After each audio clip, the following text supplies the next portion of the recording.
Paano mag-permanently delete ng Facebook account? So yan, Lodis, ang ituturo natin sa tutorial na ito. So ituturo ko po sa inyo kung paano nyo ma-permanently delete ang inyong mga Facebook account. Napakadali lang naman po nito gawin, mga Lodis. Siguro marami na sa inyo ang nakakaalam nito, Lods. Kaya kung alam mo na ang tutorial na to, pwede ka na pong mag-next video. Pwede ka pong mag-iwan dyan ng comment sa comment section ng video na to at sasagutin po natin yan sa abot ng ating makakaya. So para dun sa mga hindi pa nakakaalam kung paano mag-permanently delete ng inyong mga Facebook account, ay follow nyo lang po ito, mga Lodis. So ganito lang po. I-open mo lang po yung Facebook na gusto mo pong i-permanently delete. Yan. And then, pagdating dito sa iyong Facebook, pumunta ka dito sa tatlong slash. Minsan sa baba yan, minsan sa taas. Click mo. And then, pagdating po dito, scroll up mo lang. Hanapin mo po itong setting and privacy. Click mo yan. And then, i-click mo naman itong setting.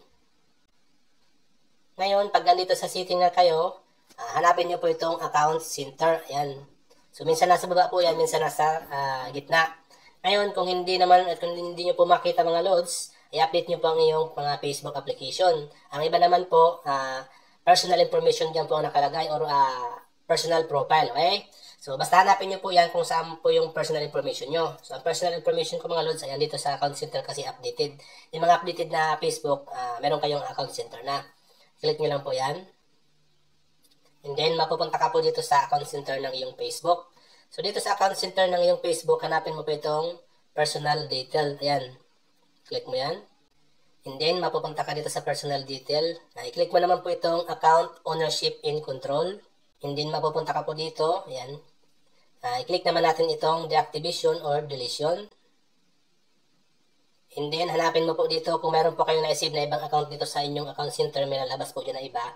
So, kung isa lang po, hanapin nyo, i-click nyo lang po yan katulad nito. Ayan, i-click nyo yan. And then, lalabas po ito. May dalawa pong option dito, mga Lodis. So, dito, kung gusto nyo lang pong i-deactivate yung account na to, temporarily, i-click nyo po yan. Ayan, dyan po yung piliin nyo. So, dahil permanently delete ang gagawin natin, mga Lodis, kailangan po ito ang piliin natin. Ayan. So, dito, Lods, pag nagpe-permanently delete po kayo, pag once po na select nyo na option na to, tatapos nyo na process na to, may 30 days po kayo, 30 days o 60 days po, bago po ma-permanently delete ang inyong mga account. Okay? Once po na natapos na yung duration ng inyong pag-aantay, hindi nyo na po mariretrieve yung account na yan pag once po na permanently delete nyo na yan. Kaya mag-ingat po or mag-isip po bago po i-delete, mga Lods. Okay? So, pag nag-isipan nyo na okay na po, i-click nyo na po itong continue. Hindi dito, bago nyo ma-delete po, kailangan nyo pong mamili dito ng isa din option sa limang yan. Yan. I spend too much on Facebook. I have a privacy concern. I don't feel safe on Facebook. My account was hacked. Yan po. Kung na-hack po yung mga account nyo, yan po, mga Lodis. I no longer find Facebook useful. So, kung ano po ang gusto nyo yan, sutablo sa gusto nyo. Halimbawa ako, I spend too much on Facebook. Ganyan po. And then, pag napili nyo, mamili po kayo sa dyan, and then, i-click nyo po itong continue. So, dito, i-click mo lang po itong continue. And then, mapupunta po tayo dito, delete account. Dito po, before you delete, so, kailangan po natin malaman na pag once po na permanently delete natin yung ating mga Facebook, lahat po ng mga messages, information, mga sinare natin, lahat po na content, videos, photos, ano man po na magmumula doon sa account na yun ay madidelete po yung mga Lods, kahit yung mga message natin sa Messenger. So kung gusto mong yung Messenger po ay still magagamit nyo, kailangan din po kayo sa deactivation account. So dito kung gusto nyo pong i-save yung mga post nyo, kailangan nyo po yung pumunta sa yan, click yung go to activity and then piliin nyo po yung mga gusto nyo i-save na pinost nyo po. So pwede nyo rin pong i-download yung information sa Facebook. Ayan, makikita nyo po dyan kung ilan po yung mga content nyo, katulad na sa akin, 743, 1K post. So, pwede nyo pong i-click yung download info. Kayo na po, option nyo yan po.